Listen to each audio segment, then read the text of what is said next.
Do you ever feel a wave of guilt after eating certain foods? You're not alone, and it doesn't have to be this way. Today, I'm sharing simple, effective ways that you can overcome food guilt and find joy in eating again. If you haven't subscribed yet, hit that subscribe button and the notification bell in the corner so you're notified every time I publish a new video on binge eating, emotional eating, and how you can live with food freedom. I'm Meredith MacKenzie. I'm a clinical counselor, intuitive eating coach, and the founder of the One Body to Love program. I've helped hundreds of women to overcome their relationship with the binge restrict cycle, emotional eating, and learn to eat intuitively. We call it food guilt, but really it is food shame. When we feel that wave of guilt as we're eating, after we're eating, when we get a glimpse of ourselves in the mirror and we think, oh my God, we're automatically hit with that feeling of, I feel fat. That is shame.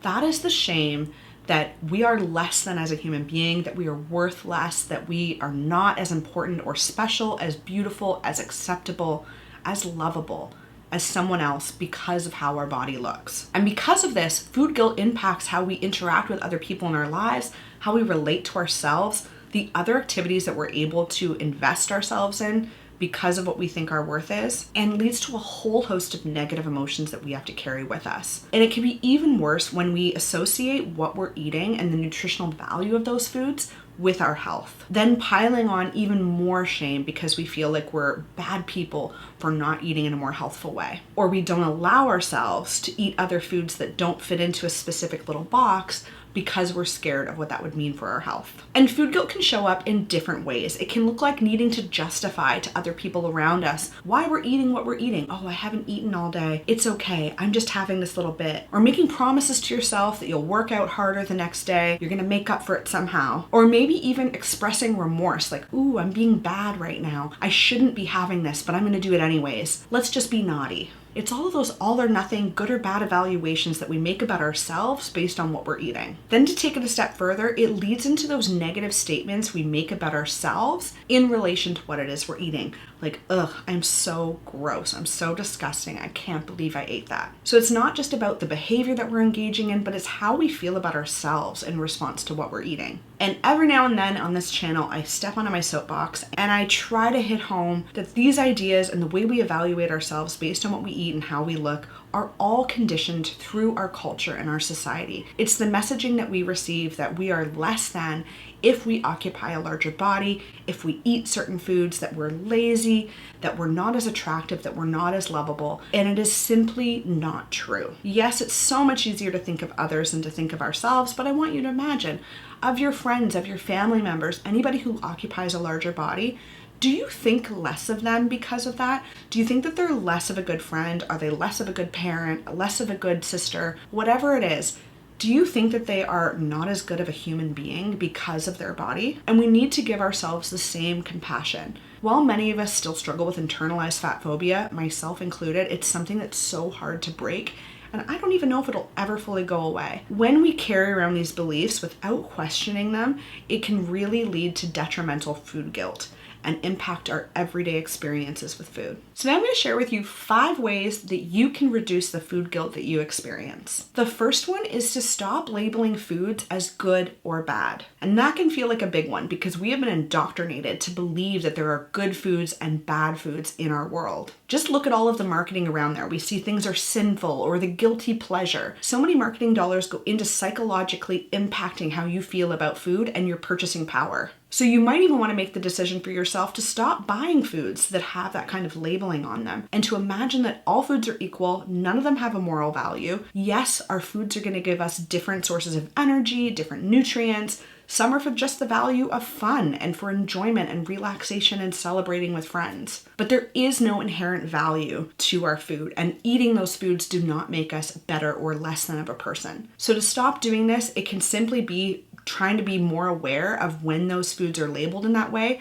recognizing how people in your household talk about food, recognizing how you talk to yourself about food, and trying to catch it. Research shows that the more you notice these things, the more likely you are to reduce engaging in them. So it's not going to be perfect to begin with, and it is going to be a new way of being. But so much of it is internalized within us, and so we're always trying to work against this. The second strategy you can take is to try to notice when you have this urge to apologize for what you're eating. This means not making excuses for what you're eating or why you're eating it. Not trying to justify that I didn't eat much today, so therefore I'm allowed to have this, or I did XYZ to earn what I'm eating, so I'm allowed to have this. It's a special occasion, so I'm allowed to have this.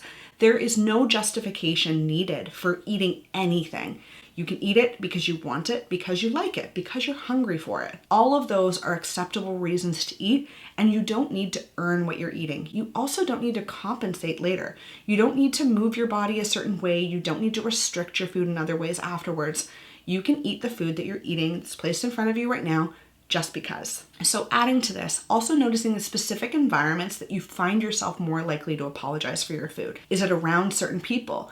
Is it when you are in a social circle that you're not typically in? Notice when you feel that anxiety creeping up, because maybe you feel like you need to be performative. You feel the need to prove to others that you are a good person because of what you're eating. And our anxiety gets in the way, thinking that we're going to be rejected or think poorly of if we're eating certain foods. When you start to do this, you'll probably notice that many people around you also experience food guilt and express some kind of remorse or apology or need to justify what it is they're eating. You can be incredibly supportive of other people in your world by letting them know, yeah, cool, no big deal eating what you're eating, and helping them reduce their own food guilt. So I want to know from you, what are the scenarios that you experience the most food guilt? What environment are you in? What people are you with? And what do you think triggers that food guilt the most for you? Let me know in the comment section down below. The third strategy I want you to take is to really curate your feed on Instagram or any other social media where you are exposed to how people eat, how people move their bodies. Social media is a surefire way to get a full dose of food guilt. We see creators all the time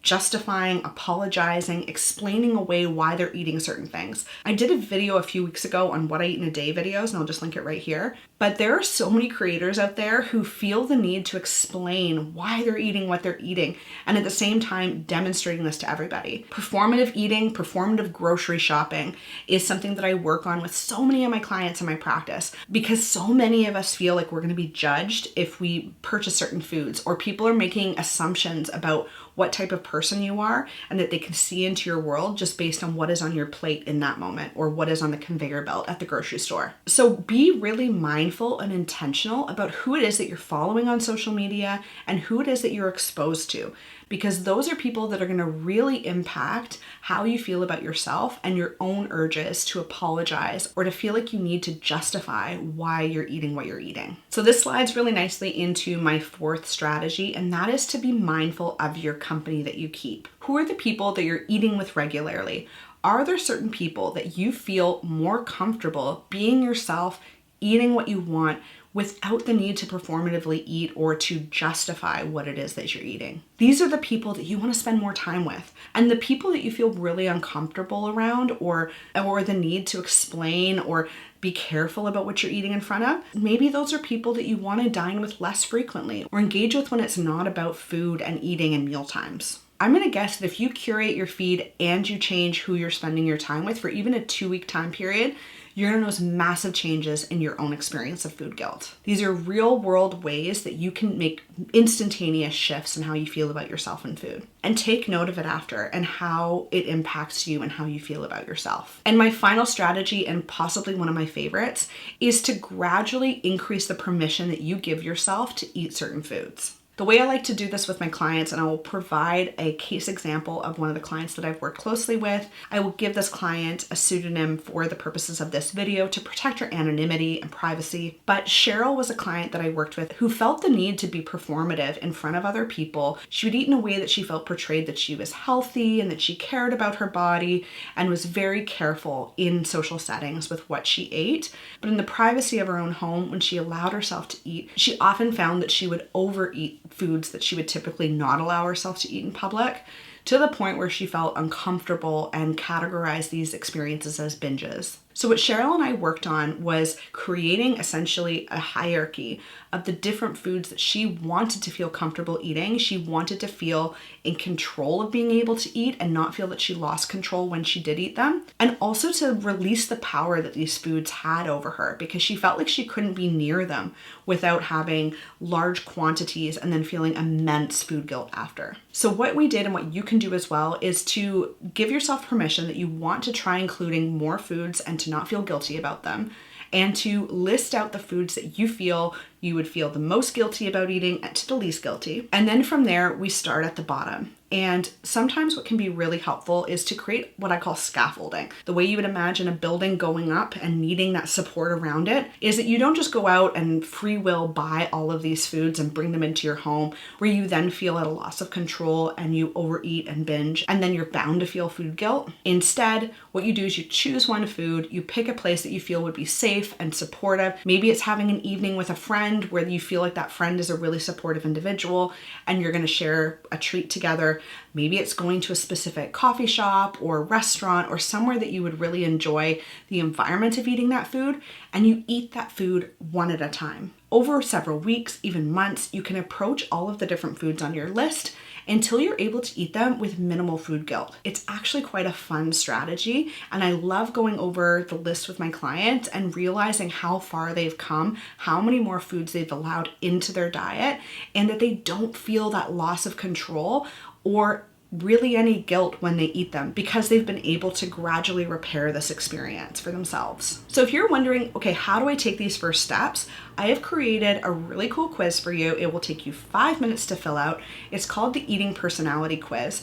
And what this quiz will do is help identify exactly where you stumble with your relationship with food and give you tangible steps for what you can do next. So you'll find the link in the description box down below where you can go and take that quiz right now. I want to thank you for watching this video. If you found that it resonated with you, if you're now considering how you're going to take steps to overcome food guilt, I would love it if you could give the video a like and to subscribe to the channel so you don't miss a video in my Food Freedom series. Also, hit that notification bell so you're notified every time I publish a new video. You're going to want to watch these other videos right here from the Food Freedom series, and I will see you in the next video.